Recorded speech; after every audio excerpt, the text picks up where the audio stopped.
الحمد لله رب العالمين وحده لا شريك له، له الملك وله الحمد، يحيي ويميت وهو حي لا يموت، بيده الخير وهو على كل شيء قدير. أشهد أن لا إله إلا الله وحده لا شريك له، وأشهد أن محمدا عبد الله ورسوله.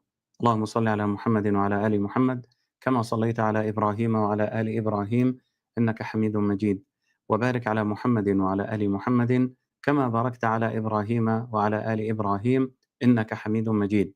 وارض اللهم عن ساداتنا أبي بكر وعمر وعثمان وعلي، وعن الصحابة أجمعين، وعن التابعين وتابعيهم بإحسان إلى يوم الدين.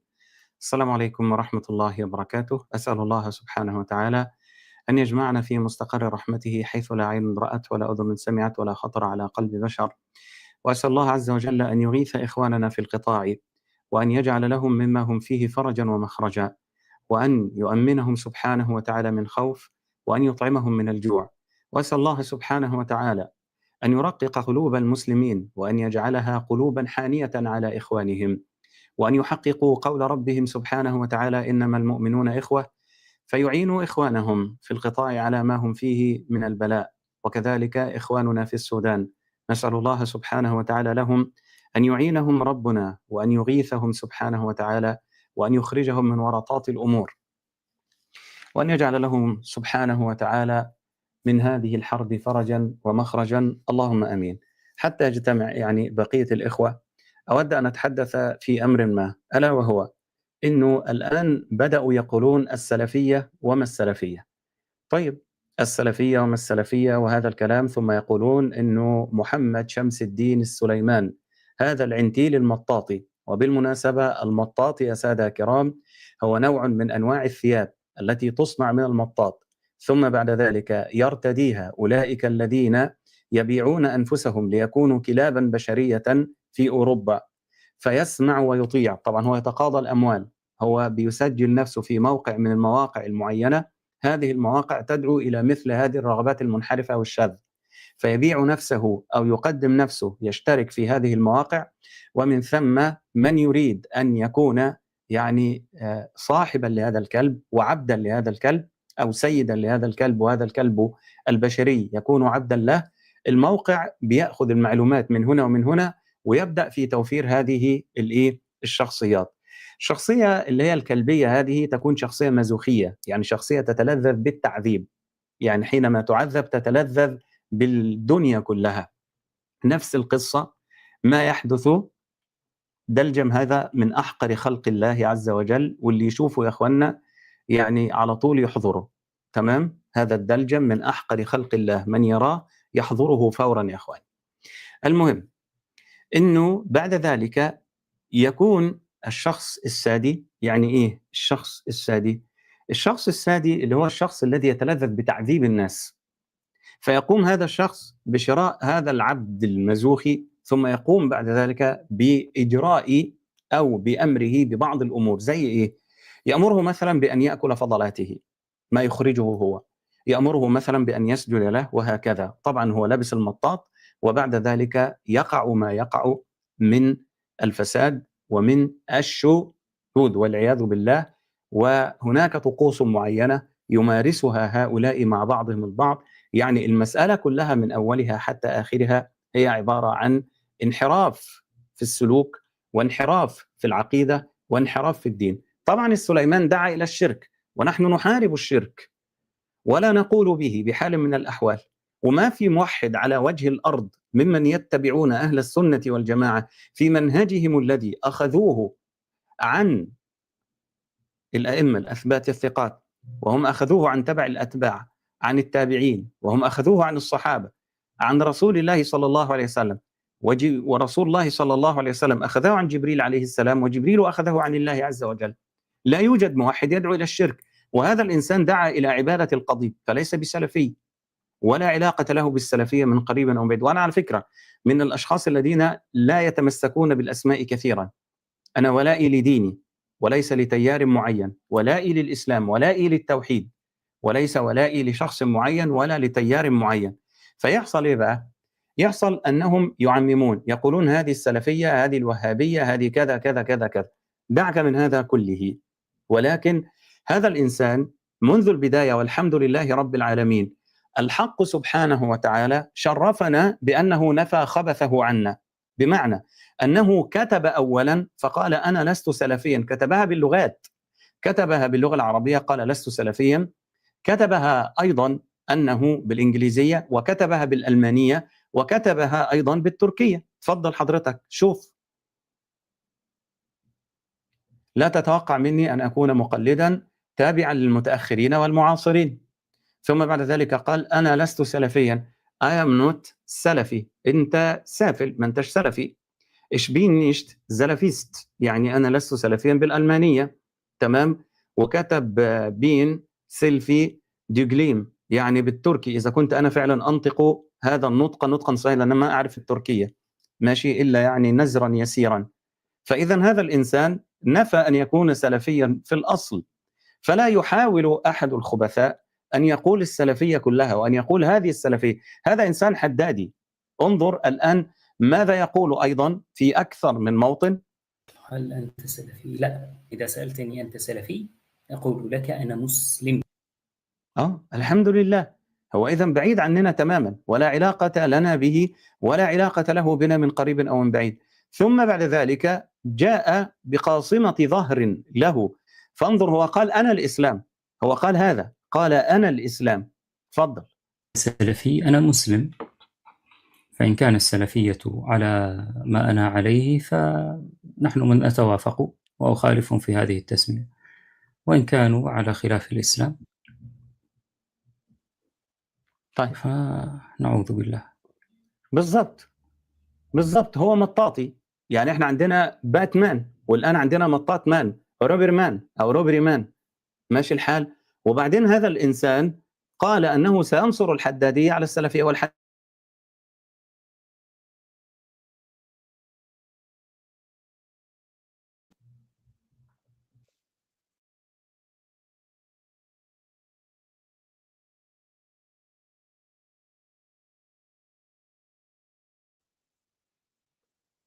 عليهم وأنا حقيقة يعني أخذ المسألة شخصية أكثر مما هي علمية، ولذلك أنا يعني أقولها لك بصراحة، أنا سأنصر الحدادية عليهم ولو كنت أختلف مع الحدادية بمسائل كثيرة جدا. إذن هذا الإنسان قال سأنصر الحدادية. هذا الإنسان قال أنه ليس له علاقة بالسلفية من قريب أو من بعيد. فلا يحاول أي شخص مهما كان أن يقول هذه السلفية وهذه كذا وكذا وكذا. السلفية ليست يعني في الأشخاص وليست في الفكر. السلفية ليست في أشخاصها منزهة عن الخطأ. هناك من يخطئ ويخطئ أخطاء كبيرة، كما كان في عهد النبي صلى الله عليه وعلى آله وصحبه أجمعين. بعض الصحابة رضوان الله عليهم تنزل فيهم القرآن الكريم، والنبي صلى الله عليه وسلم ردهم إلى الصواب. فالأخطاء الشخصية لا تحاول أن تلصقها بالسلفية. السلفية المعاصرة نعم في أخطاء، وأنا لا أقول أنه ليست هناك أخطاء، وأنا بمنتهى الصراحة في هذه المسألة. وبالمناسبة مسألة التعميم ومسألة وضع البيض كله في سلة والبيض كله في سلة واحدة، هذا من الأشياء التي تؤخذ على من يقول بها. فحضرتك لما تيجي تتكلم، اتكلم بالتخصيص واتكلم عن الشخص، لا تحاول التنقيص من تيار بالكامل بسبب مثل هذا الشخص الذي لا يهمه في الوجود لا دين ولا سلفية ولا عقيدة ولا شيء. هذا يهمه المطاط، هذا يهمه الشذوذ، هذا يدعو إلى عبادة قاضيبه. هل في واحد مننا يقف ويقول الأشاعرة وما الأشاعرة وأنا أحترم الجميع، أو يقول المفوضة وما المفوضة؟ لا، أنت بتتكلم عن أشخاص، أنت تتحدث عن شخص الآن. هذا الشخص أساء لدين الله سبحانه وتعالى. هذا الشخص حتى لو كان مسيحيا فإنه أساء إلى المسيحية، فما بالك هو مطاطي؟ ده حتى أساء إلى المطاطية، ده حتى أساء إلى جماعة الألوان. حقيقة هذا يسيء إلى كل من ينتمي إليه. هذا لا يعرف له يعني اتجاه، ولا يعرف له هل هو رجل أم امرأة، ولا يعرف له هل هو بشر أم مسخ مطاطي، ولا يعرف هذا الشخص هل هو بالفعل زي ما التاني قال بايسيكشوال ولا ترانسفير جندر ولا حالته ايه بالظبط، ما احناش عارفين، ولا عنده البيدو كذا اللي هي اشتهاء الأطفال، ما احناش عارفين بالظبط ده ايه. فما تدخلناش معاه وتحطنا معاه في مكان واحد. الطهر والنجاسة لا يجتمعان في مكان واحد أبدا، وهذا أنجس خلق الله وأوسخ خلق الله عز وجل قاطبة. الناس كانت بتدور على شيء، ما هو؟ على حساب واحدة اسمها أماني بطحيش. أماني بطحيش هذه شخصية ظهرت وطفت على السطح، وكالعادة هذه الشخصية اللي هي شخصية أماني بطحيش كانت شخصية مثيرة للجدل. كل يوم تطلع ببوست معين، وكل يوم تطلع بإيه؟ تطلع بمنشور، وكل يوم تطلع بنقاشات. وهذه النقاشات كلها رغم أن ظاهرها التمشعر إلا أنها كانت تنصر هذا الحدادي. في نفس التوقيت زينب المهاجرة، في نفس التوقيت فيه واحد كده اسمه سعيد، وهجيب لك مين سعيد ده دلوقتي. كل هذه الأسماء أسماء دار حولها لغط كثير. الشيخ أيمن كان ذكر أماني بطحيش، وكان ذكر أيضا اللي هي زينب المهاجر. لما رحنا هحكي لك الحكاية مختصرة وبعد كده هجيب لك الأدلة. لما رحنا نبحث وجدنا أن العلامة أو العلافة إبراهيم أحمد من أكبر المتابعين لمين؟ من أكبر المتابعين لأماني بطحيش. وإحنا عارفين أن العلافة إبراهيم أحمد هو نفسه السليمان المطاطي. شعر السليمان بعدما طلب الفيسبوك رقم المصادقة الثنائية على حساب أماني بطحيش، شعر بأن هناك حركات مريبة، وبأن هناك يعني شيء داخل الحساب، ولم يكن يدري بعد أن قام بتغيير الاسم وبعد أن قام بإلغاء الحساب، لم يكن يدري أن الحساب قد وثق بالفعل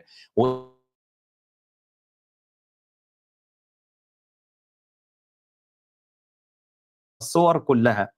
طبعا في حسابات أخرى سترونها الآن.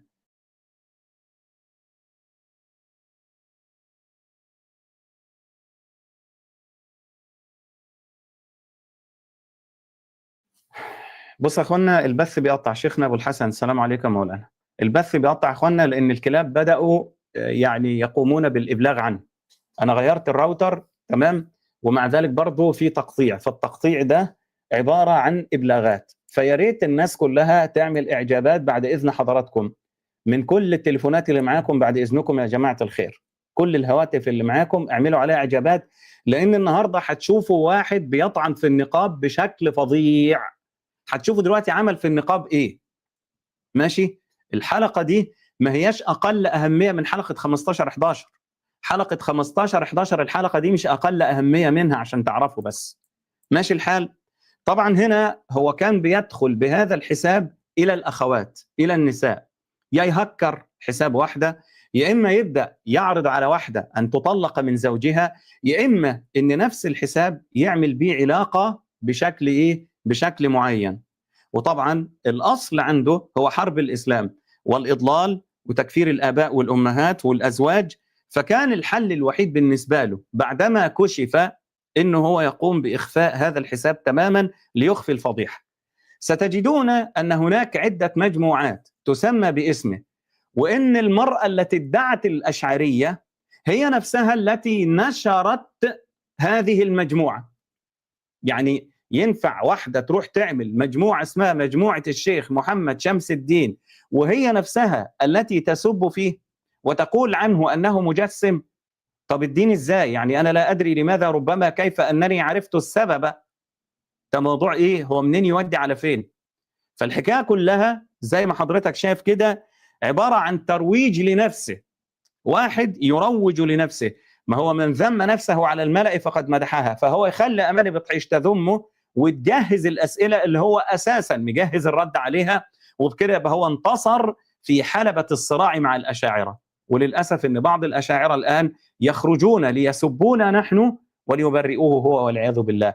وإحنا نيجي نقول له إن في إقرار منه، هو كاتب أنا شاذ كذا، هو كاتب كده أنه شاذ موجب، هو كاتب دي، وده جاي يقول لي لا هات 4 شهود. يعني الرسول صلى الله عليه وسلم لما جاب ماعز وماعز اعترف له، الرسول صلى الله عليه وسلم أتى ب4 شهود. ولما المرأة الغامدية راحت واعترفت للنبي صلى الله عليه وسلم، هو النبي عليه الصلاة والسلام طلب الشهود؟ أبدا، خلاص. فواحد راح كتب كده، كتب أنه شاذ موجب لصاحبه، وانت جاي تقول لي لا هات لي 4 شهود، لا يبقى انت في حاجة في دماغك وانت جاي تدافع عن شيخك وبس.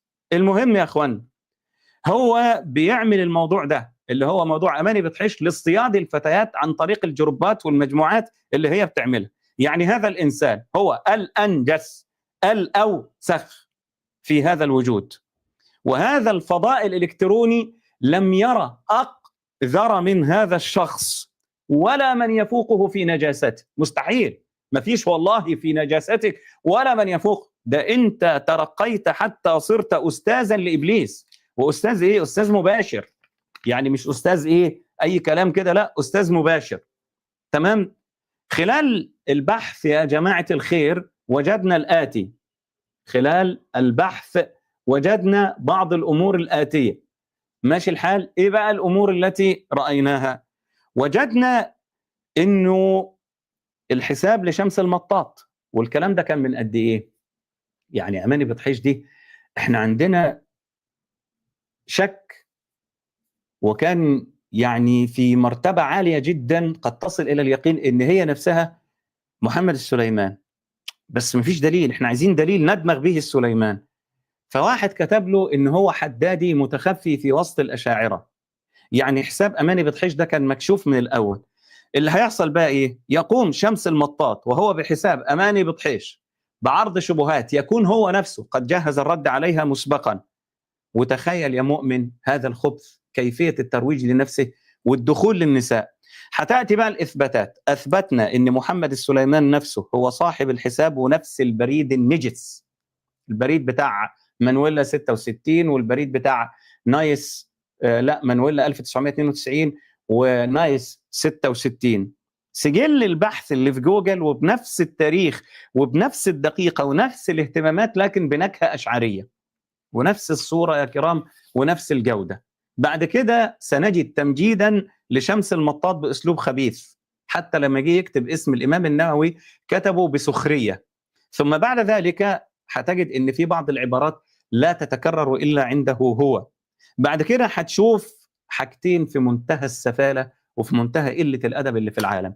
السليمان يروح يبلغ على نفسه بلاغ كده ما يأثرش على الحلقة، وبعد كده يطلع يقول لك يبلغون فيا، وهنجيب لك البلاغات اللي هو عملها على نفسه. إن شاء الله كده بإذن الله تكون عملتها فعلا على نفسك وانت بتسمع دلوقتي وانت مستني يوم 15/11 إن شاء الله رب العالمين، اللي هو هيكون يوم السبت القادم بإذن الله.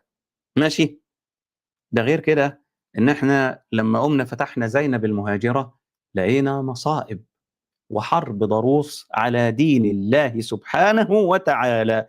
والسؤال بقى، هو الذي يحارب الإسلام كما سترون الآن، ده مش بيحارب الإسلام بس، ده بيحارب الإسلام والمسيحية الاثنين مع بعض. عشان كده كان رايح لإيه؟ لأنتي كريست. ماشي؟ راح لأنتي كريست عشان إيه؟ عشان يطلب منهم مجلات ويشوف إيه اللي بيتقال.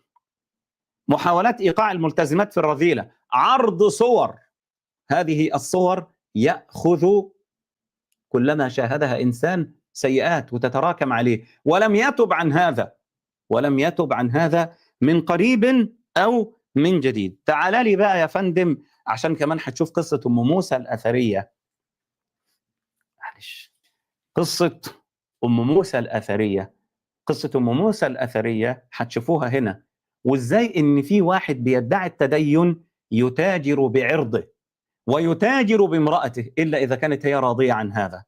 تعال لنا بقى عشان نبدأ التوثيق. صلوا على النبي صلى الله عليه وسلم، واللي ما عملش لايك يعمل لايك عشان التقطيع دلوقتي والإبلاغات دلوقتي هتكون للصبح يا جماعة الخير. الإبلاغات دلوقتي هتبقى للصبح، فاللي ما عملش لايك ما يكسلش، اللي ما عملش إعجاب بعد إذن حضراتكم ما يكسلش. على بركة الله نبدأ. بسم الله والحمد لله والصلاة والسلام على رسول الله. السلام عليكم ورحمة الله وبركاته.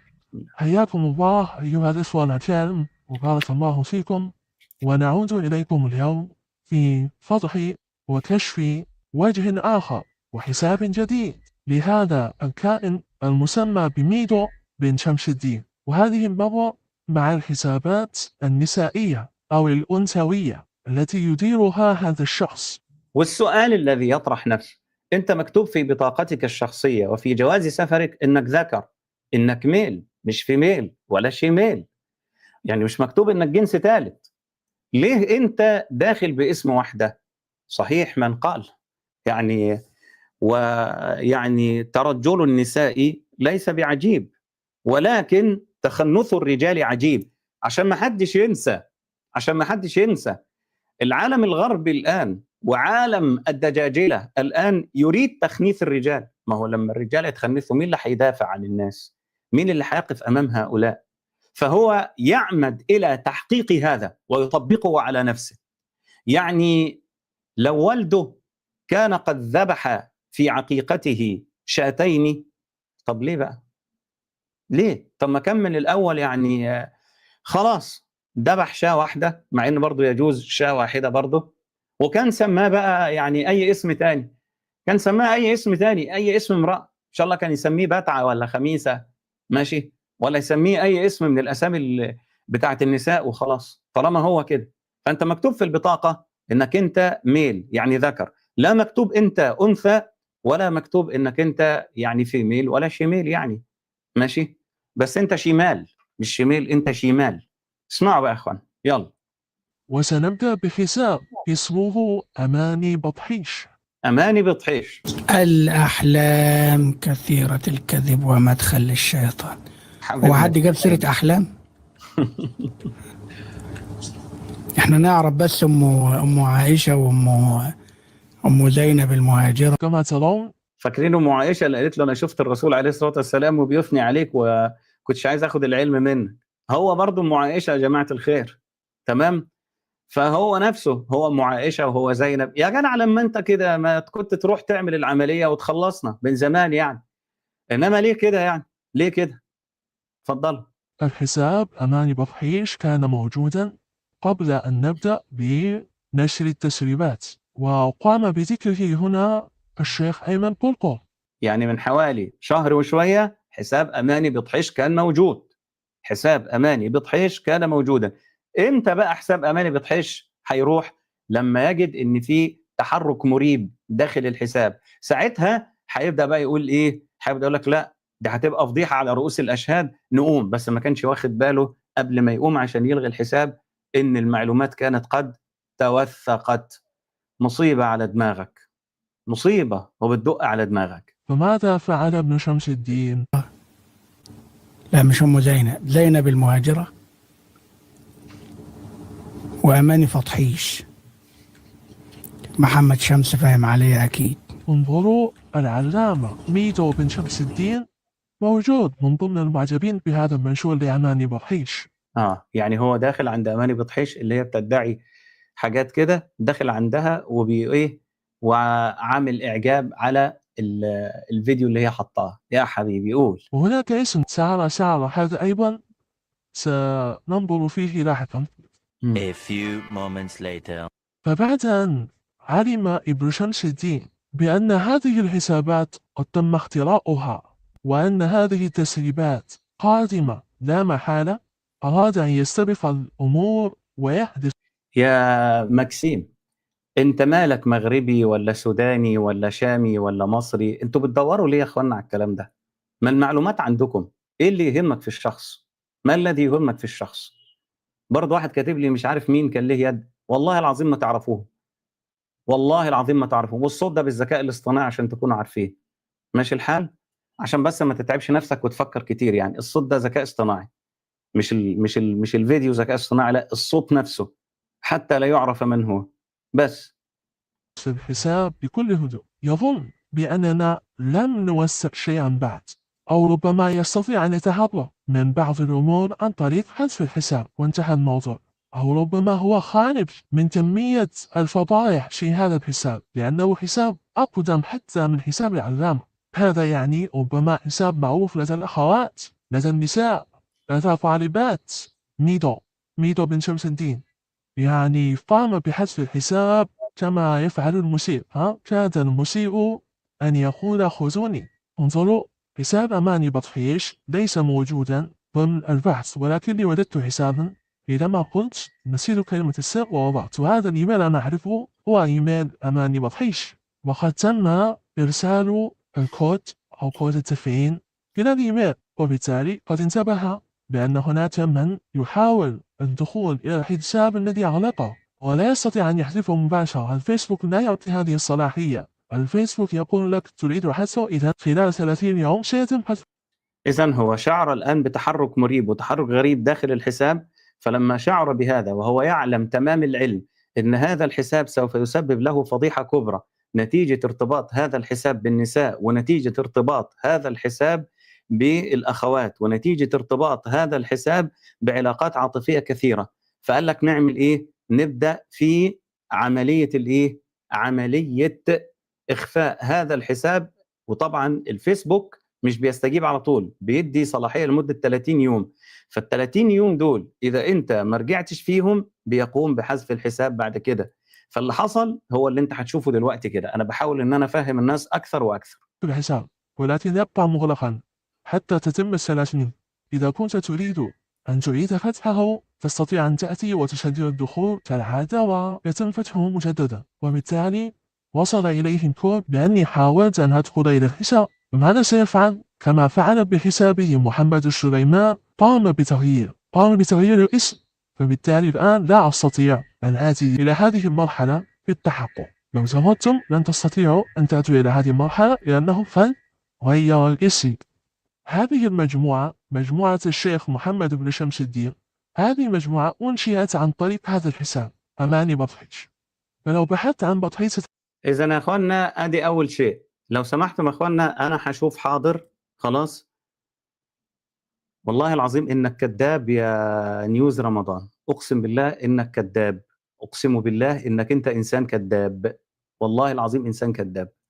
ماشي خلاص يا جماعة الخير، يا جماعة الخير، أنا هسمع الفيديو بتاع الشيخ حسن، ولو في حاجة أنا هرد عليه.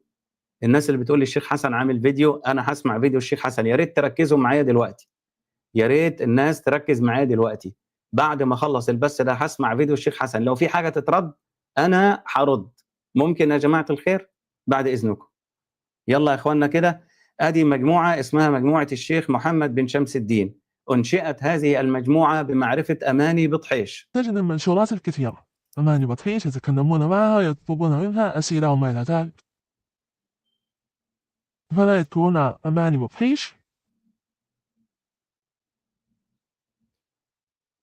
بصوا يا اخواننا، ادي الايه الافلام اللي بتتعمل كلها عشان يقول انه مش هو اماني بطحيش، لا هو انت اماني بطحيش، وهوريك دلوقتي.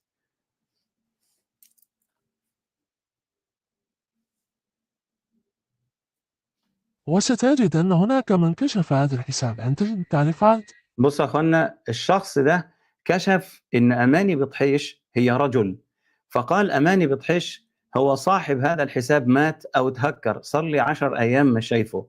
ماشي، هو الحكايه كلها ان الشخص ده فعلا فهم بما لا يدع مجالا للشك عنده، لكنه لم يكن يملك الدليل القطعي ان اماني بطحيش هي نفسها محمد شمس الدين المطاط. تمام؟ من يقول أن هذا الحساب هو لابن شمس الدين. بصوا يا اخوانا، واحد هيكتب تحت انه لشمس الدين، بصوا اهو.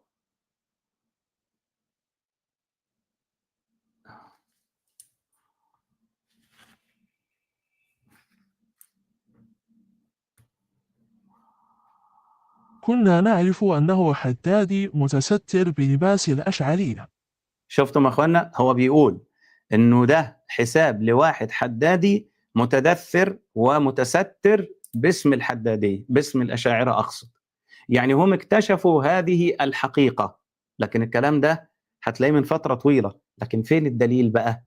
الدليل هتشوفه دلوقتي إن شاء الله، وإحنا ماشيين واحدة واحدة. يعني هناك من اكتشف هذا الحساب.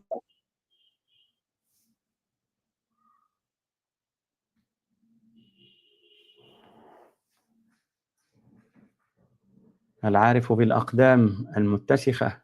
أماني بطحيش تابعة لشيخكم ابن شمس الدين، تثير شبهات الأشاعرة، ثم يقوم هو بالرد على شبهاتها ليقوم بفرض عضلاته ويظهر أنه من حامي حمى الإسلام ويستغفركم وهي من تدير المجموعة وهي من صفحتي. شفتوا بقى يا اخوانا، الشخص ده اكتشف الحقيقة بس ما كانش عنده الدليل زي ما قلت لك. قال ان هذا الحساب هو من وضع شمس الدين علشان تعرض الشبهات اللي هو عايزها تعرض.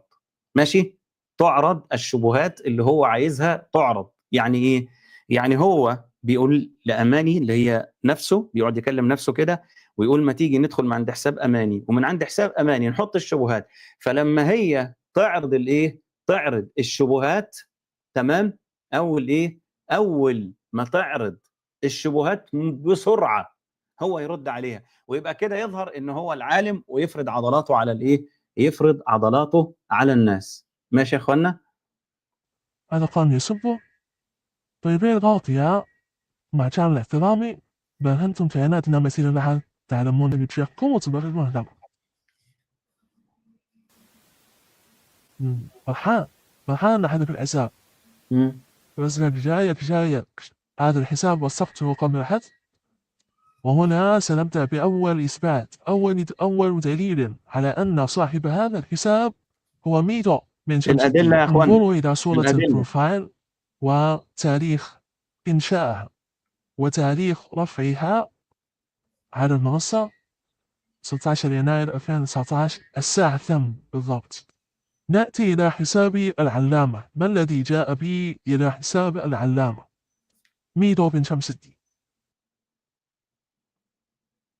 هناك رابط لجوجل درايف مرتبط بإيميل، ومعنى استوقفتني هذه الآلة وأنا أنظر في حال ابن شمس الدين كيف تمر عليه هذه الآية ولا يهتم ولا يفهم منها إلا اتجاهات فوق يمين شمال تحت. هذا الذي يفهم، السماء فوق، هذا الذي يفهم. لكن هل في خوف من الله سبحانه وتعالى؟ الآية تخوف العباد، تخوف الناس. آمنتم من في السماء. فتحنا الدرايف وكلكم يستطيع أن يتأكد من ذلك. فاتوا إلى الدرايف. لما هنفتح الدرايف دلوقتي هتشوفوا إيه؟ انظروا إلى الديتيلز أو التفاصيل، ستجدون من صاحب الحساب. محمد ال ستقولون شفتوا يا أخوانا؟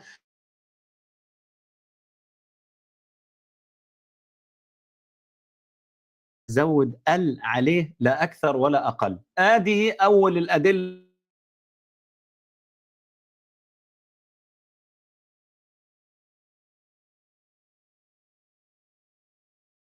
غير الاسم من محمد السليمان إلى محمد ال. من هذا الذي يستخدم محمد ال للتمويه؟ عرفتم من؟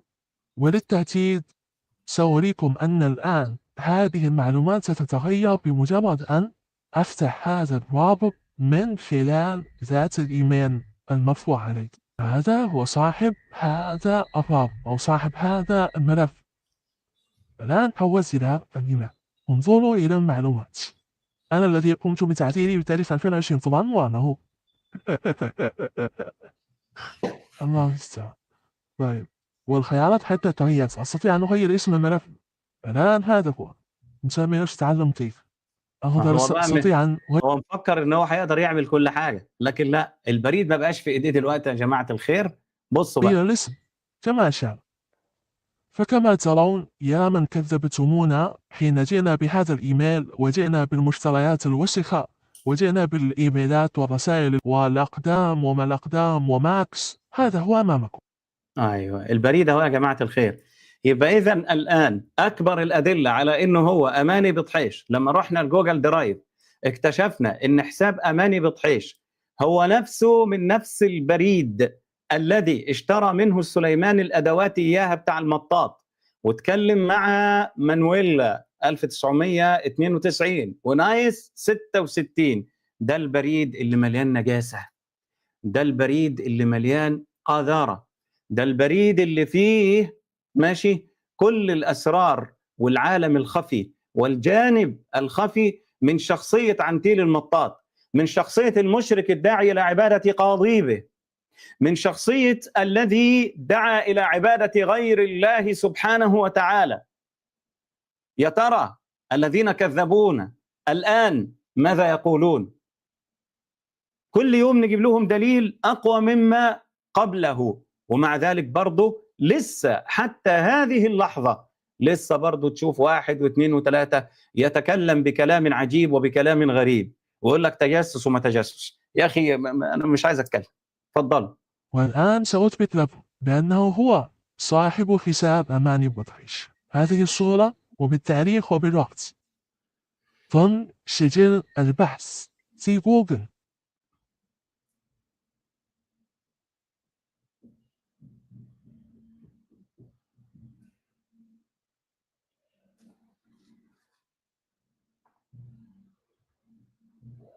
وبنفس التاريخ وبنفس الساعة يتصفح الإنترنت ليجد الصورة ويجد محتوى 16 يناير.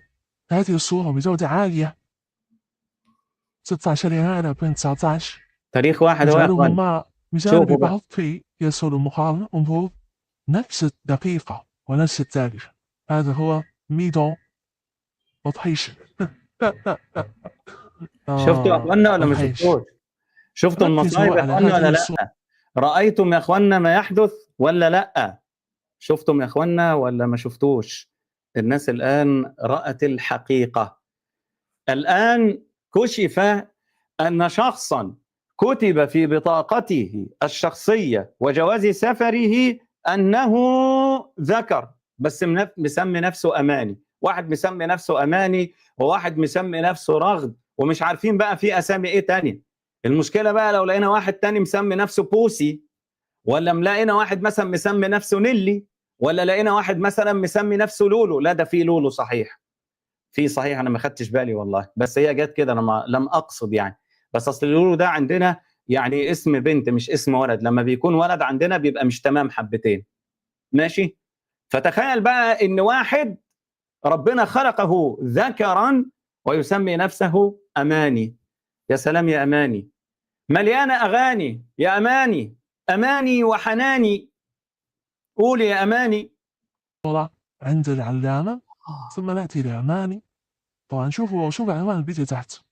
أرسلوها لكل من يهدد زوجته بالطلاق، يروج لنفسه عند النساء، ناصر النساء. شفتم يا اخوانا؟ ده شغل احنا عارفينه، ان ساعات كده بيبقى فيه بعض الدعاء والعياذ بالله عايز يعمل لنفسه شغل، فيعمل ايه؟ فيبدا ان هو يتكلم عن النساء ومش عارف ايه والكلام ده كله. طبعا مش بيتكلم بالعدل، ما هو انت تتكلم في الحق وفي الواجب، فده بيعمل كده ماشي. عشان ايه؟ علشان هي تنشر له اللي هو يعني، ما هو محمد شمس الدين هو اماني، واماني هو محمد او هي محمد زي ما تشوفوها، تمام. فالايه، فيقوم يعمل الايه، يعمل الفيديو ده، فلما واحده تشوفه فتقول اهو ده معانا وبيساندنا فتسمعه. ومين المروج؟ اماني بطحيش، ماشي خلاص. اماني بطحيش لمحمد جحيش الشماس، الشماس حلو. يلا كمل. ناصر بحقوقه البطل، رجل المطاط. لبن بوي. بسم الله. والآن معنا هذه الصورة لأحمد السيد. الصورة هذه موجودة في موقع ميدو بن شمس الدين، وهو موقع اللسان والسحاب. بص يا اخوانا، موقع السحاب ده موقع هو عمله زي المداخله، ما هم عاملين موقع اسمه سحاب. لما بيحب يشتمنا ويحب يحط لنا صور عن طريق العلامه احمد ابراهيم ده، ولا ابراهيم احمد اللي هو نفسه محمد شمس الدين، يوم يدخل عليه فتقوم هي اللي هو، واخدين بالكم؟ او يقوم هو اللي هي، يعني محمد شمس الدين اللي هي اماني، واماني اللي هو محمد شمس الدين المطاط. فيقوم هو اللي هي وهي اللي هو ياخد الايه، ياخد الصوره من على موقعه هو، وتقوم هي اللي هو ينشر الرساله في حساب هي اللي هو. واخدين بالكم يا اخوانا من اللي بره واللي جوه؟ الصورة استخدمها ونشرها عن طريق حساب أماني بطحيش. طبعا لو لاحظتم أثناء نزولي، أنا سأنزل بسرعة، أثناء نزولي المنشورات كلها تصب في نفس اهتمامات العلامة ونفس اهتمامات ميدو بن شمس الدين. كل الشخصيات، وليد إسماعيل، عبد القادر حسين، هذه تشبه الثالوث الحركي. وهذا اليمني الأشعري والصوفي عبد القادر حسين كما قلنا موجود. عبد الله رشدي. عبد الله رشدي. اشمعنى بقى هو بيجيب او هي اللي هو بيجيب دول على وجه التحديد؟ علشان الترند ده رقم 1. رقم 2 لانه في التوقيت ده كان يتحدث عنهم. رقم 3 عشان يتشفى فيهم. يلا.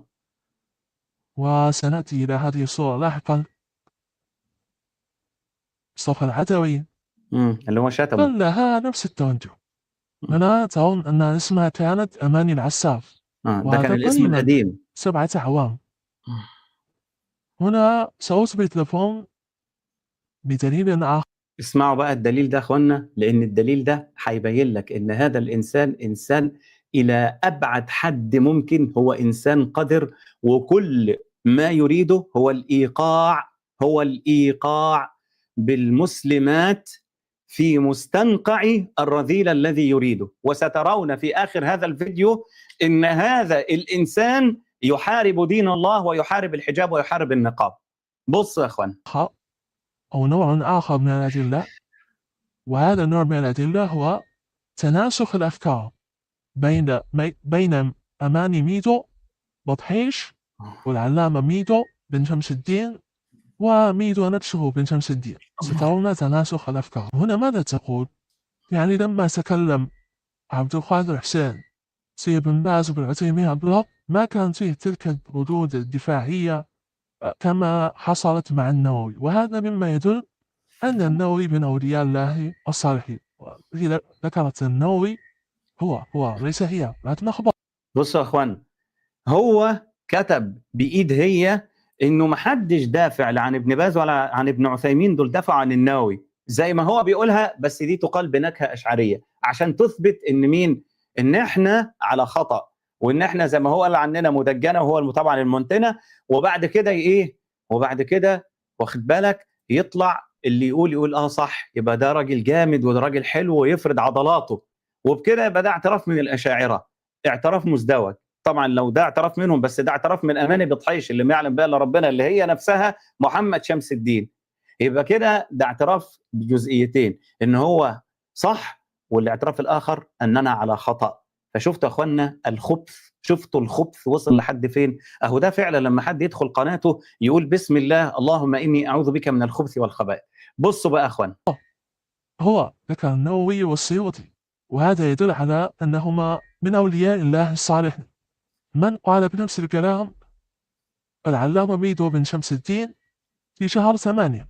شفتوا يا اخوانا الكلام هنا هو الكلام هنا، الكلام اللي اتقال هنا هو اللي هيقوله العلافه احمد بن، لان الكاتب واحد، لان المصدر واحد، المصدر هو محمد السليمان. في شهر 1، والعلامة ميدو بن شمس الدين قال نفس الكلام في شهر 8 تاريخ 3، وجاء ميدو بن شمس الدين قال نفس الكلام بعد 2 أو 3 على قناته الردود العلمية لمحمد بن ميدو. لا أحب أن نعرف بمحمد ميدو. ابن خزيمة فرماه بأنه لا يفهم بالعقيدة، وطعناته في الأئمة كثر ولم ينتصر أحد له، لكن استغل مسألة أنهم انتفضوا للنووي. انتفضوا للنووي مثل نفس الفكرة. وأما في بعض كلامه أن يعني شوفوا هذا دليل على أن النووي ولي لله سبحانه وتعالى، والذين يطعن هذا بهم ليسوا أولياء. يعني أهو نفس الكلام اللي هي قالته، ان النووي من اولياء الله، وهو طلع يقول النووي من اولياء الله.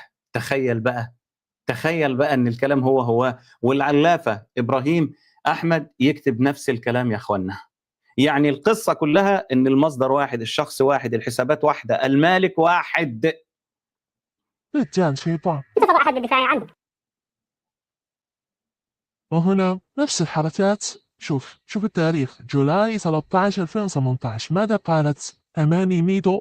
هذا رابط الحساب إبلاغ مباشرة أخواتي، واللي تعمل إبلاغ تكتب لي تعليق. أنا ما أدري إيش المغزى من الموضوع، لكن الحركة تكررت في نفس الشهر بحساب ميدو بن شمس الدين، تاريخ 25 جولاي من صفحة الضلالات علي منصور شيالي، وهي صفحة تابعة لميدو بن شمس الدين. شوف يا اخوانا قله الادب بقى والادعاءات اللي هو بيعملها عشان تعرف.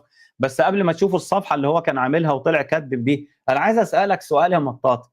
هو انت لما كنت بتروح تخش باسم اماني بطحيش كنت بتخبي لحيتك ولا بتحلقها؟ ولا كنت بتلبس المطاط؟ ولا كنت بتعمل ايه؟ ولا كنت بتشم رجل مين؟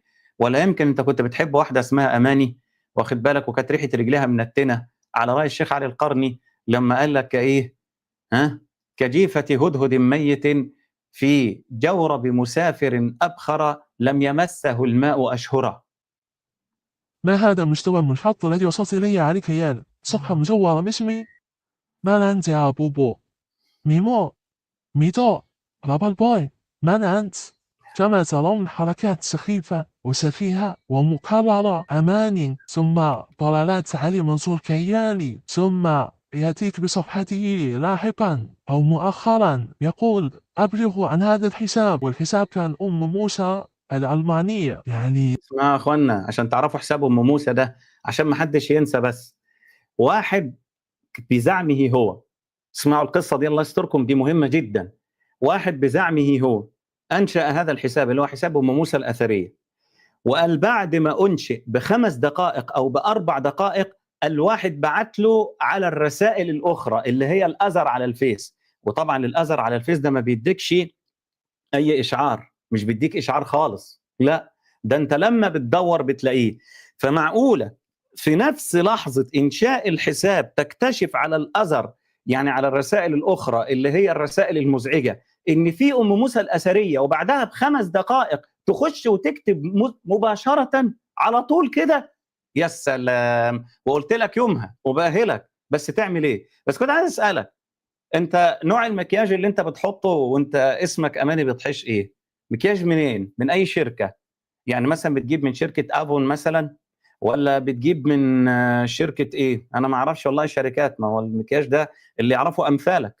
بس يا ترى نوع المكياج اللي كنت بتحطه ايه؟ لا وبعدين ايه؟ اكيد بالمكياج كالقمر تبدو وبدونه تظهر كعم عبده. واخد بالك يا عم عبده؟ عم عبده ينشئ الصفحات ويقول حاربوني وفعلوا بعرضي وفعلوا الأفاعيل، أما الآن ما في ماذا بعد أن اخترقوني. أول قالوا اخترقوا المدجنة، أين الذي اخترق صفحة المدجنة؟ أين؟ لماذا لم يفرج لك الفضائح؟ لأنها لم تخترق وكانت تمثيلية سخيفة مثل هذه ايوه، التمثيل. ما هو لما اخترقت كل حاجه خرجت. انما قبلها انت اللي كنت عمال تخترع موضوع الاختراقات. وسبحان الله، من تمرض مرض. يلا اشرب. أين أنت؟ لم تخرج تلطم حتى الآن. أين العلام الشرس في الدفاع عنك؟ خارج عامل لي فيها دمه خفيف. بص يا تتكلم اخوان، مصري، تتكلم مصري ميدو. بص يا اخوانا، لما اتزنق طلع قال لك يا جماعه انا محمد بن شمس الدين لكن بحساب فيك. ده المطاط هو اللي فيك. فيك ماشي. فاذا ما صدقتش يبقى الصنف بتاعك مش اجمد حاجه. وبعد كده رايح بسرعه وحذف المنشور ده. لا حول ولا قوه الا بالله. ميدو على بالك تغير اللهجة خلاص؟ مثل حساب زينب المهاجرة، ها؟ مرة سوري مرة مصري. تمويه. زينب المهاجرة يا جماعة هي نفسها أم موسى الألمانية، وسنأتي لذكرها لاحقا في آخر الفيديو. وهذه فكرة أخرى تتناسق بين الحسابات عندما يتكلم من سبقك إلى هذا القول. بص يا اخوانا، كلمه قواعدكم تنقض فسادكم او بقواعدكم ننقض فسادكم. اسمعوا بقى ايه اللي هيتقال فيها. نفس الكلام، نفس القاعده، نفس التكرار. ما هو الشخص واحد هيجيب منين يعني؟ ثم يقول هو بنفسه أنه ليس مبتدعا ولكن عنده أخطاء. نحن نقول من سبقك أنت وشيوخك الوهابية لهذا القول؟ بقواعدكم ننقض فسادكم. أوه شو هالذكاء. سؤال لهذا الطعن بالنووي: هل سبقك احد في القرن السابع والثامن والتاسع والعاشر من مجددي الاسلام الى القول بان النووي اخطا في تاويل صفات الله سبحانه وتعالى؟ لحظه قبل ابن تيميه، لو تسمح لي، قبل ابن تيميه بينه وبين الهروي سنوات. بدك تجيب لي سلف لابن تيميه، والا فابن تيميه على قواعدكم قد خالف السلف، والسلف قد اجمعوا على الهروي رحمه الله عليه، فلذلك ابن تيميه حدادي لا يجوز ان يحتج بكلامه. ميدو نفس الكلام. شو هي هالذكاء. أنا النووي مبتدع، الداجن من سبقك إلى تبديعه، الكوثري البخاري حاسد بحاقد، أنا من سبقك إلى تحسيده. أنا ذكرني بمناظرة ميدو بن شمس الدين مع ذاك الأشعري الشيباني. قالوا من قال لك أن هذه الآية مؤولة؟ ما الذي قال بأن هذه الآية مؤولة؟ ميدو قال أنا. أجدك معنا أنا. وهنا كما ترى ميدو أماني بطحيش ماذا فعل؟ قام بتصوير شاشة عند تعليق ميدو بن شمس الدين. بص يا اخوانا، انا عايزكم تشوفوا الحته دي كويس قوي. الحته ديت هو كتب تعليق على عبد الله رشدي عند اماني بطحيش، وبعد كده راح مصوره وحطه لنفسه، ماشي؟ او عند اسمه ايه الثاني، عن هي اللي صورتها او هو اللي صوره وراح حطه لنفسه. يعني تخيل من بين اكتر من 1000 تعليق قال ايه يجيب التعليق ده وينشره، دليل ان هو تعليقه هو مش تعليق حد تاني. اتفضل. تعليقي ميدو بن شمس الدين من بين 12,000 تعليق، ومن 12,000 مش 1000، 12,000 تعليق، راح مصور تعليق نفسه، وبعد كده اماني بطحيش تنشره اللي هو نفسه محمد شمس الدين. دي سعيده التميميه دي ولا امينه اسمها بطحيش دي؟ اماني بطحيش، انا عايز افهم بجد والله. دي سعيده التميميه اللي هي امراه بلحيه يعني، ما انتوا عارفين ان سعيده التميميه دي اللي هتقتل المهدي، فعاملين ان هي امراه بلحيه، ماشي؟ فعشان هي امراه بلحيه فبقت هي اماني بطحيش دلوقتي، فيمكن دي سعيده التميميه واحنا مش واخدين بالنا. ده شغل مطاط عالي قوي قوي، وده شغل بقى الكيف بتاع ارجل النساء اليابانيات التي اصابتها الفطريات.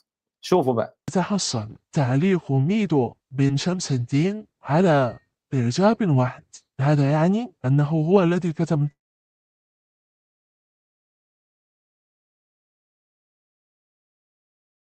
يستهزئ ويسخر، ولا أن نأتي نوع آخر من الأدلة وهو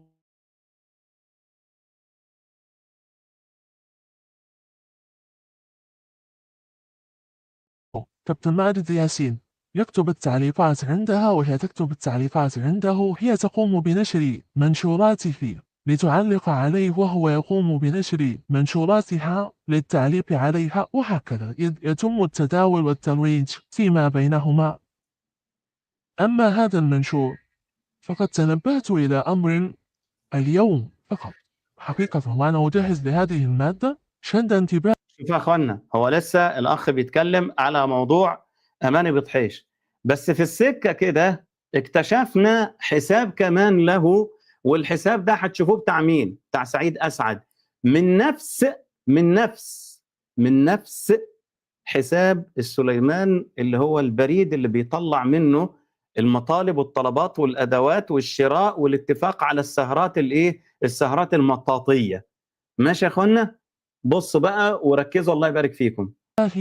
اسم سعيد يا سيد يا محترم، يا سيد يا محترم، اي حد هيجيب سيره الشيخ حسن الحسيني دلوقتي يا جماعه الخير، انا خلاص خدت خبر. الشيخ حسن الحسيني على راسي، انا ما اعرفش هو قال ايه، يعني انا اسيب الفيديو واروح للشيخ حسن الحسيني؟ انتوا بتفكروا ازاي يعني يا اخوان؟ ما تخلونا في اللي احنا فيه وبعد كده اشوف الشيخ حسن الحسيني عايز ايه. لا اله الا الله محمد رسول الله. ناس عماله تعاتب في الشيخ، وناس عماله تقول لي الحق، قال وصل، عرفت، انا عرفت والله العظيم عرفت، اقسم بالله عرفت. ما تصبروا شويه يا جماعه الخير. هعرف انا بعد ما اخلص البث، انا مش هخلص البث عشان اشوف حد قال ايه، هخلص البث وبعد كده اشوف الشيخ قال ايه، وانا هرد عليه مش هسيبه. ماشي؟ أسعد، هذه الصورة عندي منذ سنة تقريبا كما ترون، المنشور في تاريخ 2022 والتعليقات مكتوب قبل سنتين، يعني كان التاريخ 2024، بمعنى التقطت هذه الصورة. ولكن اليوم انتبهت هذا الاسم سعيد أسعد، تعلمون لماذا؟ لأنه من ضمن حسابات ميدو بن شمس الدين، وسأثبت لكم هذا. نأتي إلى منشور العلامة ميدو ملخصات مناظرة الحسيني، رابط من الدرايف. جميل افتح رابط، ترون من الاونر، من صاحب الملفات هذه. اتفضلوا يا اخوانا مكتوب بصوا. مين؟ انا. هذا هو سعيد اسعد. سعيد اسعد هو محمد شمس الدين.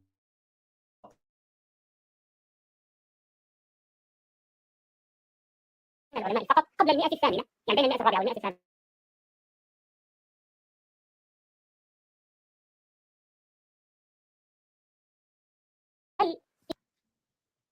مكتوب مين؟ انا.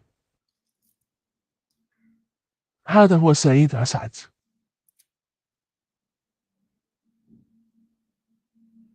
هل الأشعرية مبتدعة أم لا؟ فإن قال ليسوا بمبتدعة فسأطلب منه أن يذكر لي أسماء 5 من العلماء فقط قبل المئة الثامنة، يعني بين المئة الرابعة والمئة الثامنة، حيث ظهر الأشعرية وظهر أهل العلم الذين واجهوه في أول الأمر، أن يذكر أن أحد منهم وصف الأشعرية بخير أو أنهم ليسوا بمبتدعة، وإن كانوا مبتدعة فكيف يستثنى أحد منهم؟ هل إذا أنا الآن تركت معتقدي واعتقدت عقيدة النووي الموجودة في كتبه المعروفة؟ حساب سعيد اسعد شفتوا يا هو اخوانا؟ حساب ميدو بن شمس الدين. هو نفس الحساب، هي نفس القصة. فكما تفضل. ترون أماني بطحيش نشرت هذا الكلام وقالت بأن سعيد حسن أشعري وأحرجهم ولم يستطع الرد، وقام رد هو بكل سخافة: جدكم خيبة أنتم محمد سمير العلامة ميدو وأماني ميدو.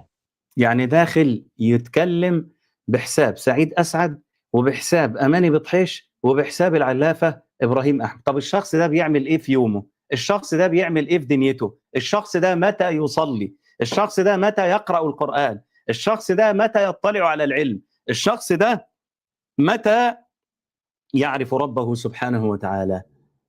إيه ده؟ ده مفيش أي نوع من أنواع إن هو راحم نفسه خالص، مش راحم نفسه، حرب على الله وحرب على رسوله صلى الله عليه وسلم. واحد بيدعو إلى الشرك، يدعو إلى الشرك بالله عز وجل، يدعو إلى عبادة قضيب، واحد بيدعو الناس إلى فعل الشذوذ والعياذ بالله. هيكون فاضي إمتى ربنا سبحانه وتعالى؟ وكم حساب بيرد بيهم على نفسه؟ يعني ده دلوقتي لو فاتح لابتوب قدامه أو فاتح 3 تليفونات قدامه، فاتح 3 حسابات، ومن الحسابات كلها بيرد. يا جماعة الخير، ده إيه ده؟ ده إنسان لا يعرف الله طرفة عين. عشان كده كان بيخطئ في قراءة قل هو الله أحد، ما هو مش فاضي لقراءة القرآن الكريم ولا فاضي لمراجعة القرآن الكريم. عشان كده راح صلى المغرب في 3 دقائق إذا كان صلاها أصلا. ده ممكن يكون راح عمل أي حاجة، شرب شوية ماء ورجع تاني.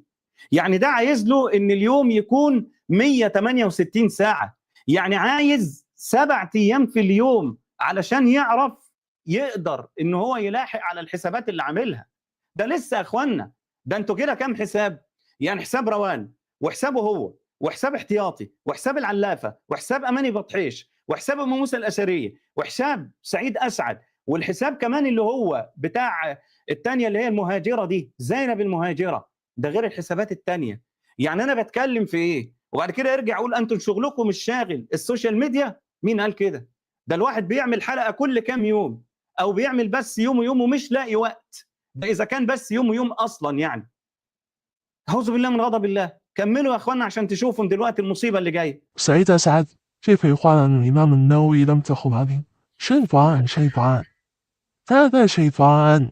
الصور هذه من سنة 2024، ونحن نعلم بأنه هو صاحب حساب أماني بطحيش وحساب العلامة وحسابات أخرى سآتيكم بها لاحقا. وتقول لي ما حكم افتراء من هكذا أفعاله يفتح الحسابات ليضلل الشباب بهذه الطرق الملتوية، بهذا الكذب، بهذه التمثيليات والمسرحيات والبغي والافتراء على الناس وإشهاد الله على باطل وعلى كذب، ويشب ويكسر ويطعن. اسألوا أنفسكم ما حكم افتراء هذه الأشياء؟ ما حكم فضح هذه الأشياء؟ اسألوا ميدو، اذهبوا إلى بثه المباشر وسألوه ما حكم كذا وكذا وأعطوه القصة.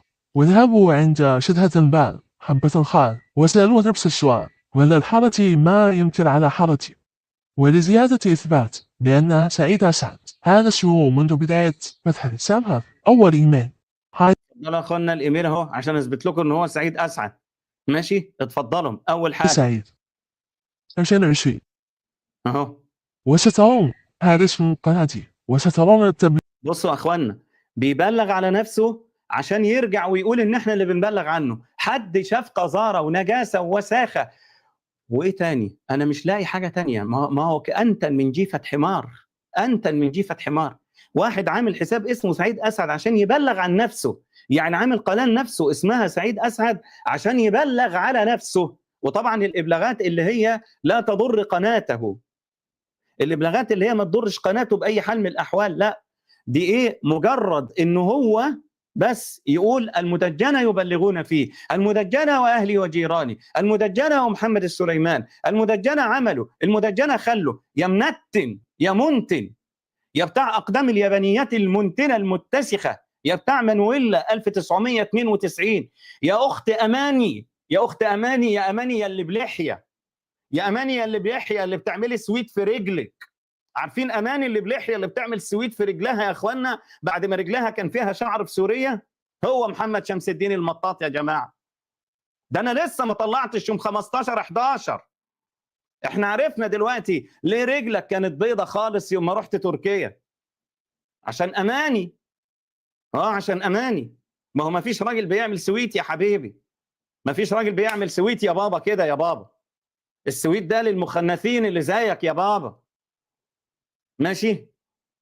اسمعوا بقى دلوقتي وشوفوا البلاغات اللي هو كان بيعملها في نفسه عشان يرجع ويقول احنا اللي كنا بنعمل بلاغات فيه، وعشان يقفل عشان يقفل حساباته ويفتحها تاني، زي ما راح قفل حساب التيك توك وقال لك الحساب المليون اتقفل، عشان يعمل حساب احتياطي، والحساب الاحتياطي بعد كده يوصل لمليون ويبقى عنده حسابين، الحسابين فيهم الايه؟ فيهم الاعداد الكبيره دي. بقى ده واحد لا يخترق، بقى ده واحد يحترم، وبعد كده يقول لك لا انتم فعلتم فعلا خاطئا. يا اخي روح دور على نفسك انت وهو، دور على عقلك انت وهو.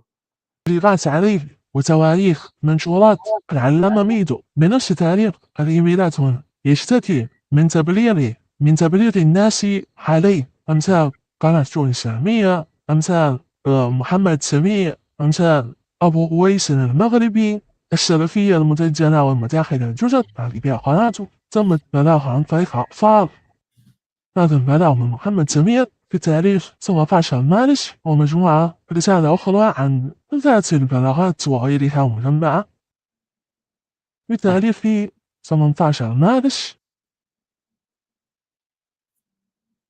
نفس التاريخ نشر العلامة ميدو شوفوا يا اخوان عشان بس الناس تفهم، يبلغ في نفسه ويبلغ في القنوات الثانيه باسامي اللي انتم شايفينها دي زي سعيد اسعد واماني وغيرها وغيرها وغيرها، وبذلك يغلق القنوات ويقول لك شفت بيبلغوا فيا اهو. ده وده الاثنين مع بعض يا جماعه الخير. ارايتم اخبث منه؟ ما حدش شاف اخبث منك ولا حد شاف انجس منك. انت النجاسه، انت الماده الاصليه، الماده الخام البيور بتاعت النجاسه والعياذ بالله. الدين ويدعو على محمد سمير وابنه. تفضلوا. وهو بيدعي الشيخ محمد سمير وعلى ابنه وباسم وكذلك على مصطفى الشرقاوي صاحب شؤون إسلامية بنفس تاريخ الإيميلات التي قرأتكم إياها. والآن نأتي إلى صفحة ميدو بن شمس الدين. خدوا بالكم يا جماعة الخير، الجزئية دي في غاية الأهمية، لأن الجزئية دي هتعرفك هو بيصطاد البنات إزاي، بيصطاد البنات الملتزمات إزاي. وخدوا بالكم إن في جزء أنا هجريه بعدها، لما هيقول للبنت فين الأغنية، وهيقول للبنت أنا عايز مش عارف أعمل إيه، والأخت الملتزمة التانية باعت لها بيقول لها أنت تصبتي ولا لأ؟ الكلام ده أنا هنزله لكم في التليجرام. واحد داخل لواحدة ملتزمة تتعلم العلم الشرعي، داخل لها بحساب أدمن صفحة من الصفحات، بيقول للأخت الملتزمة المسكينة اللي داخلة تتعلم العلم، بيقول لها طب أنت قاعدة، طب أنت تصبتي ولا لأ؟ هتشوفوا الكلام ده، هسيبه لكم على التليجرام يا جماعة الخير، لأن مش هعرف أعرضه هنا بصراحة، لأن هنا هيبقى الموضوع صعب جدا، وهتشوفوا كيف يضل الملتزمات، وهتشوفوا كمان نظرته للنقاب إيه. ده شغل تلاحدة يا أخوي عبد الرحمن، ده شغل تلاحسة، مش شغل مسلمين أبدا. واحد يرجع يقول لي بعد كده ما ينفعش ده يخترق، ده يخترق ويخترق. والله يا ريتني أنا اللي اخترقتك يا أخي، والله يا ريتني أنا اللي اخترقتك يا أخي، لكن سبحان الله، سبحانك ربي، مش أنا والله، يا ريت كان حد مننا عشان نتقرب بها إلى الله أكثر وأكثر، بس ما حصلش. بعد ده كله عايزين نسكت؟ ده أنت هتشوف دلوقتي القذارة بتاعته في النقاب عاملة إزاي. اسمعوا بقى يا أخوان. شخصية أو رسمية، لننظر ما فائدة هذه الحسابات النسائية. هذا منشور بتاريخ 2015 فيه بشرى وأن هناك أكاديميات سجلوا فيها والأخوات تسهيل السنة الشيخ أحمد السيد بارك الله فيه. منشور طويل عريض يذكر فيه منشورات أو أكاديميات بروابط، وهنا أكاديميات متخصصة ستعرفون من صاحبها، صفحة الفيسبوك والمشرفة عبر سكايب، وأعطتك الإيميل، ومن الساعة كم للساعة كم تتواصلوا معها يا نسوان، واسم الموقع إسلام رومز. تذكرون إسلام رومز؟ ربما كثير منكم لا يعرف. هذا إسلام رومز، هذا موقع لم ننتبه إليه حتى خرج لنا ما سماه ميدو بن شمس الدين بالمنجاية الخربانة. خرج لنا وهو المنجاية الخربانة ديت، ماشي، لما هو كتب باسم العلافة إبراهيم أحمد وشتم المنجاوي لما المنجاوي كان قلب عليه ولما كان بيتكلم عليه مش كويس. طبعا انا مش علاقه بالمنجاوي وانا اساسا ما بردش عليه ومش عايز ارد عليه اساسا، ماشي الحال. بس انا بقول ماشي اللي بيتقال هنا في الفيديو زي ما انتم شايفينه. موقع اسلام روم ده هتعرفوا بتاع مين دلوقتي وهتعرفوا ايه القصه. معلش يا شيخ ابو الحسن، ده انت لسه هتشوف مصيبه سوداء في اخر الفيديو.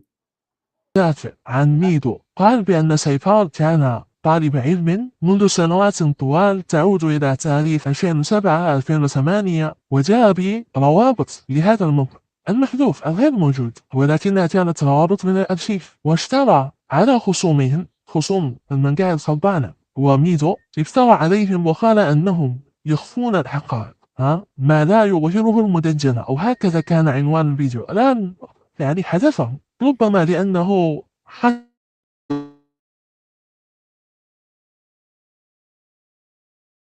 كان عنوانه إن لم تخن الذاكرة ما يخفيه عنكم المدجنة.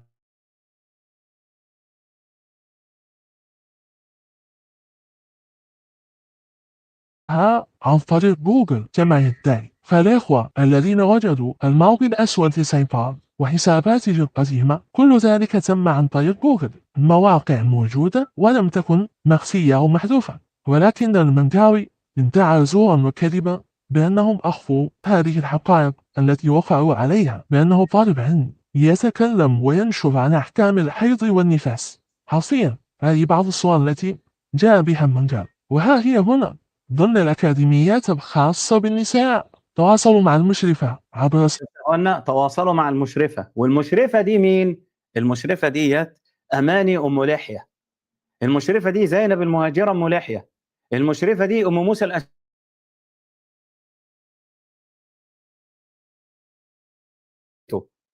ما عندوش غيرة على أهل بيته، ما عندوش غيرة على عرضه، وفي الآخر طلع يقول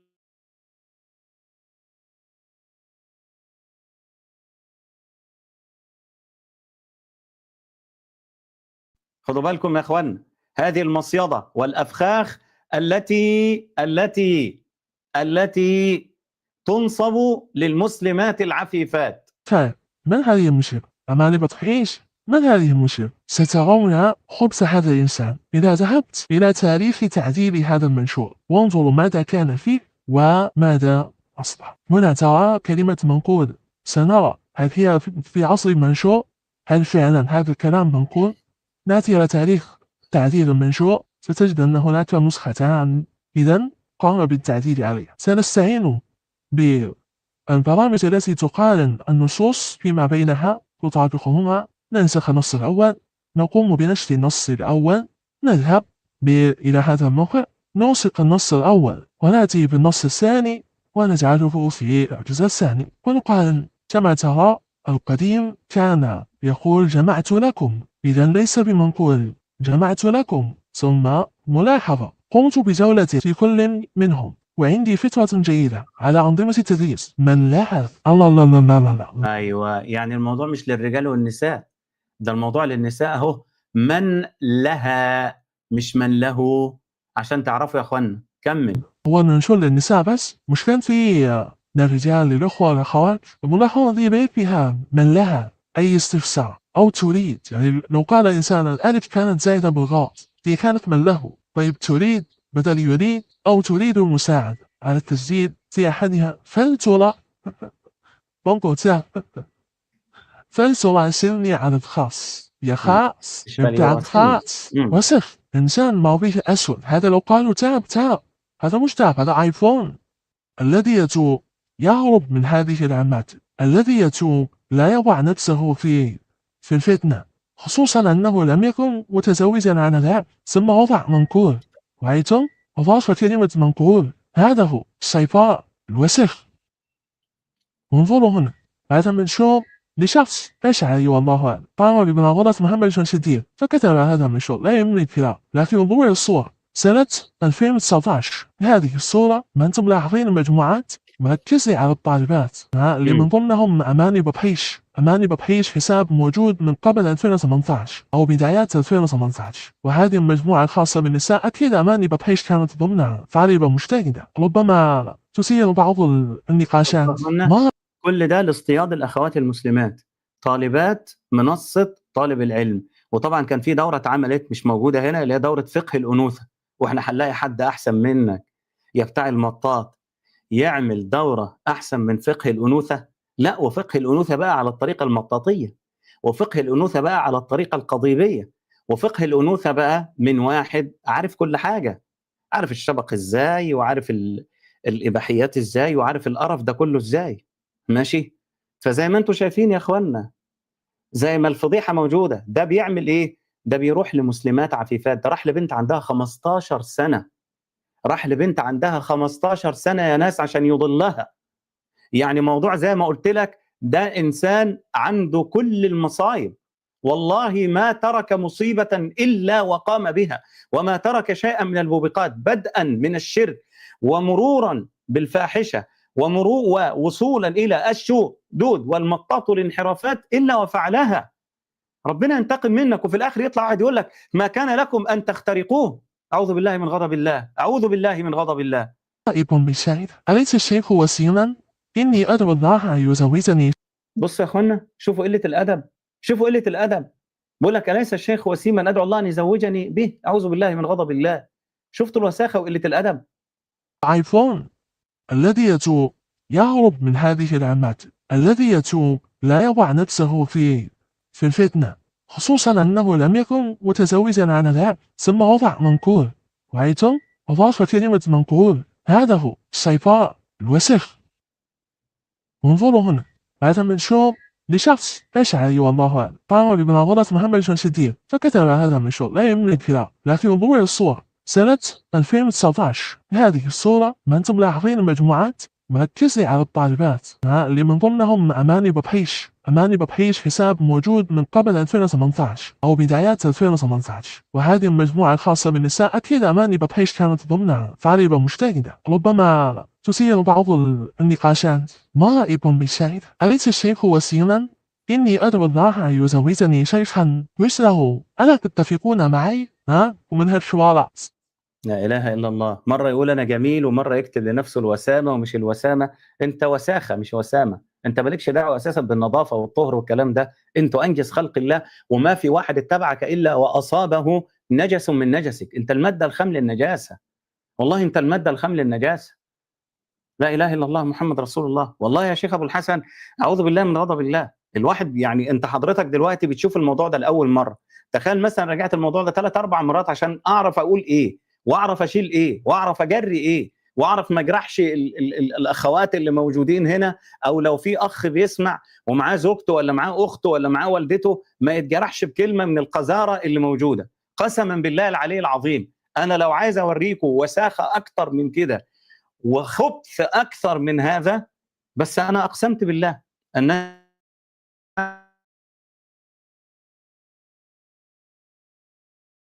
من كانت لها حوارات مع أماني بطفيش أو أماني عساف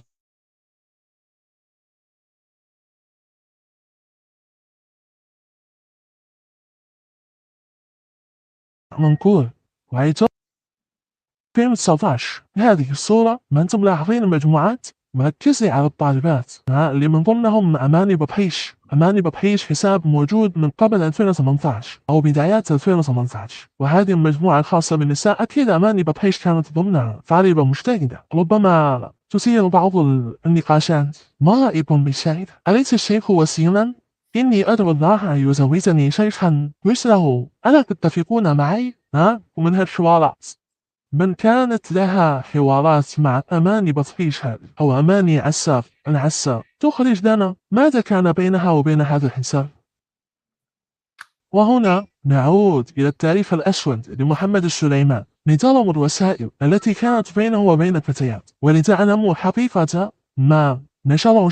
أنا أخوانا هعدي معلش هعدي ديت، لأن ديت اللي هي مع البنت سارة، اللي هي سارة بنت عندها 15 سنة، دخل يطلب منها يسمعوا الاثنين أغاني مع بعض، واعترف لها بأن هو بيدي دين، وبعد ما بيدي الدين وبيدرسه بيعمل اللي بيعمله ده. فأنا هستأذن منكم، وإن شاء الله المقطع كده اللي هو 36 دقيقة دول هيكونوا موجودين على التليجرام كاملا.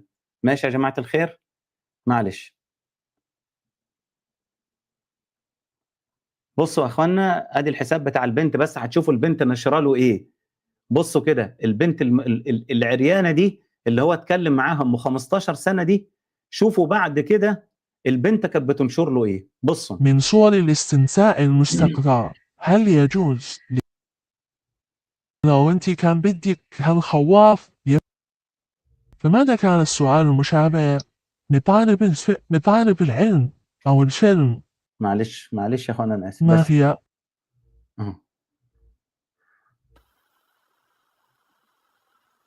بسم الله والحمد لله والصلاة والسلام على رسول الله وعلى آله وصحبه ومن والاه، أما بعد. أجيب بداية على أسئلة الأخوات. أسئلة الأخوات، يجيب أولا على أسئلة الأخوات، طبعا لازم تجيب على أسئلة الأخوات، وبعد كده تجيب على أسئلة الخواجات بتوعك. ما هو علمك يا شيخ؟ أعرف سورة الفاتحة بسم الله. وسورة قل هو الله أحد. ما أنتش حافظها. ما هو مذهبك الفقهي؟ ومذهبي مذهب محمد بن شمس الدين.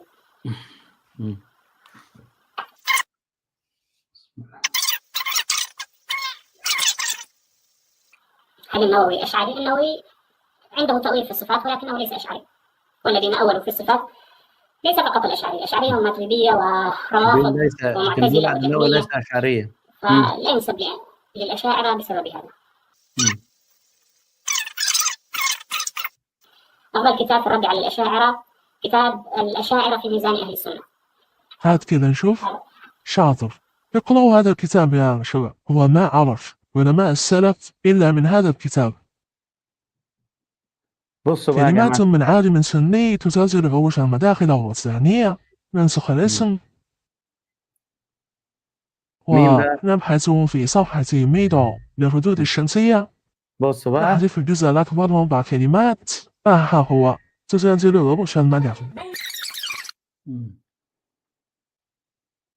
هذا المشروع طويل ورأيته في مكان ما، فما هو المكان يا ترى؟ بصوا يا اخوانا، عشان بس الناس تكون فاهمه، عشان الحته اللي انا قطعتها، البنت اللي اسمها ساره اللي هو طلب ممارسه معاها، ماشي، طلب ممارسه البغاء معاها، وكان بيراسلها جنسيا على الشات. البنت دي هتشوفوا الصوره بتاعتها صوره عريانه وبتنشر له حاجات. اتفضلوا بقى. ميدو، علامة ميدو، نفس المنشور عند العلامة ميدو، والفارق بينهما أيام بسيطة، يعني 5 أيام و7 أيام. سارة العلامة سارة. اتفضلوا يا جماعة الخير. بصوا بقى، هنا نأتي للحساب الأخير، الحساب الإباحي الذي تعالوا بقى هنا عشان تشوفوا زينب المهاجرة، واستعدوا للمفاجأة الكبرى. استعدوا للسليمان وهو يقع في النقاب. استعدوا للسليمان وهو بينشر صور منقبات عاريات. شوفوا يا اخوانا، حساب زينب المهاجرة ده تبعه. اتفضلوا شوفوا ازاي بيهين النقاب، اللي بيتكلم على السلفية، واللي بيتكلم على اسماء والصفات، واللي بيتكلم على دين الله، واللي بيتكلم على الإجماع، وبيتكلم على الفقه، عامل حساب واحدة اسمها زينب المهاجرة، وبيعرض صور منتقبات، عاريات، ويحارب المسيحية أيضا. شوفوا يا أخوانا، نشره ميدو بشمس الدين، والذي هو كذلك له هذا الحساب كان اسمه أم موسى الأثرية، وقال أرجو بلاف هذا الذي ليس لديه غير عدد. ده كان الحساب أم موسى الأثرية، وقال لك أنتوا اللي عملتوه، مع إن حسابه هو، يعني طلع وفضح مراته.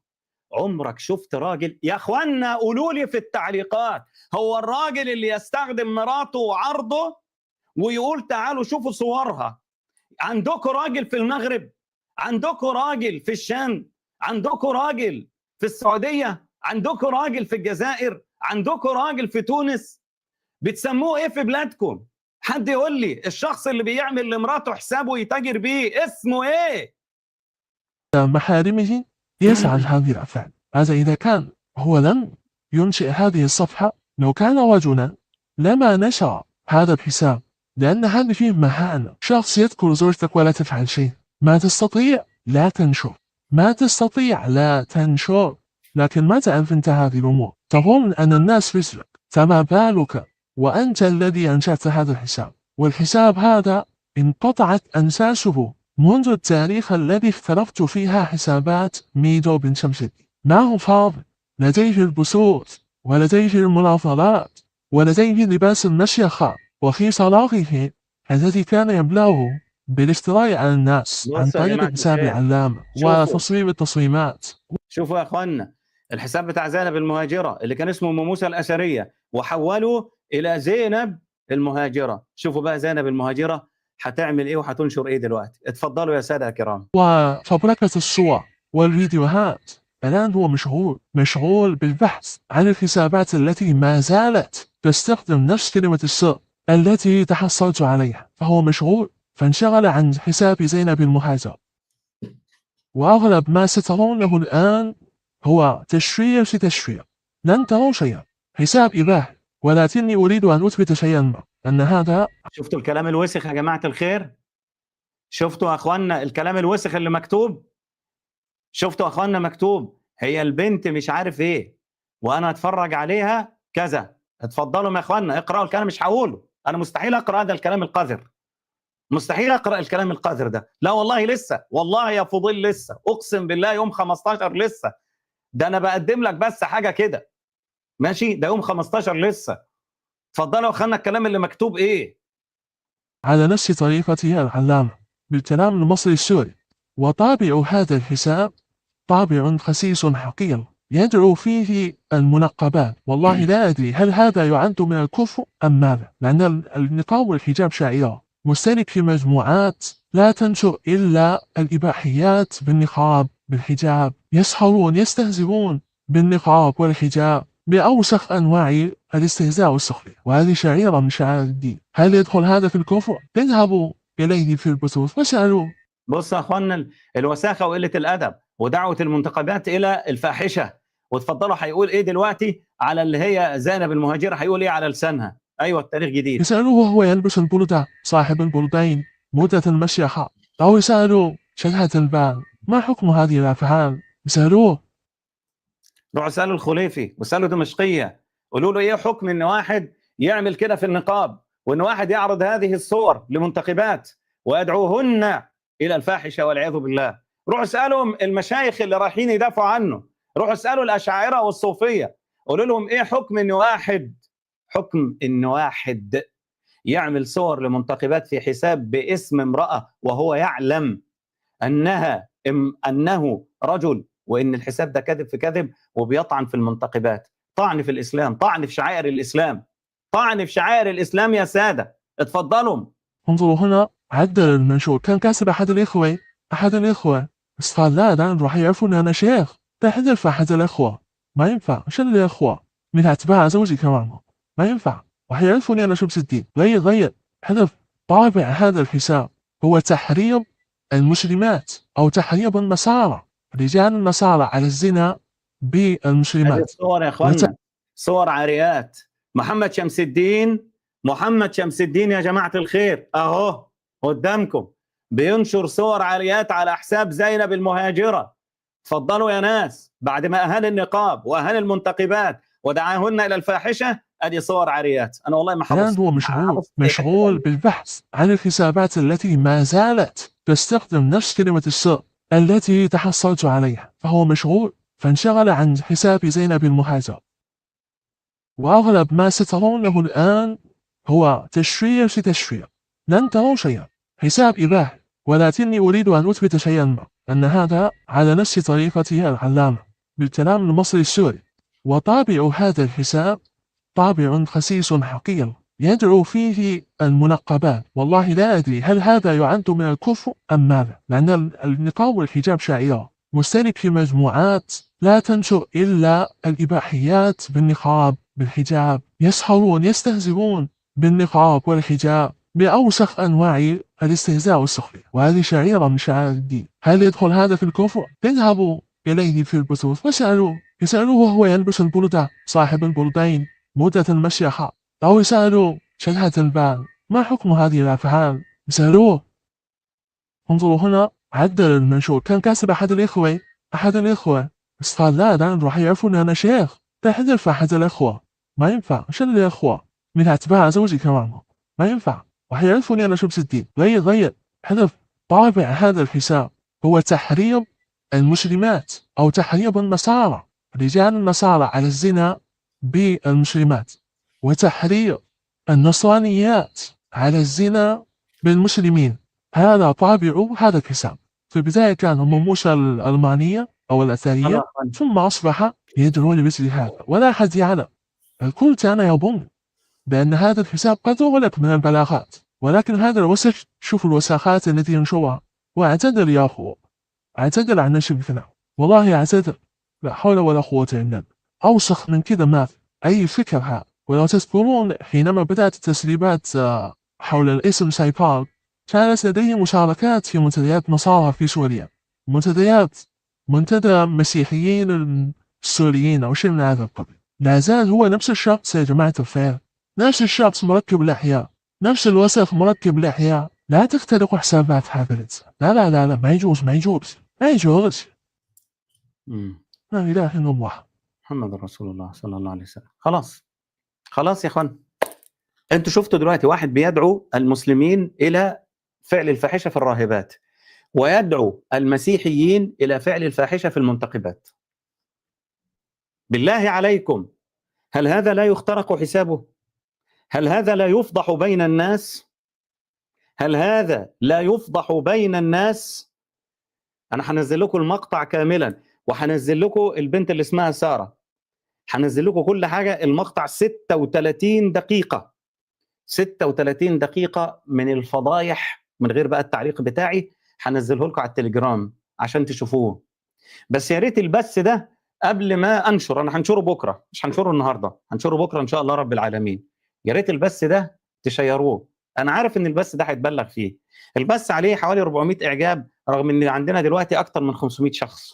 ليه الناس ما بتعملش اعجابات يا جماعه؟ عشان تحجب الابلاغات، وفي نفس التوقيت يعني تحجب اي ضرر للقناه.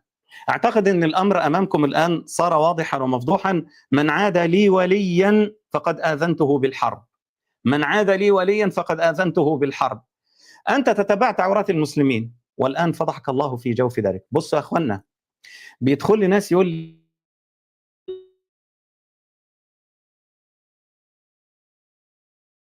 ودلوقتي جايين انتوا دخلتوا الإسلام دلوقتي وبقيتوا بتسمعوا قرآن وبقيتوا بتستشهدوا،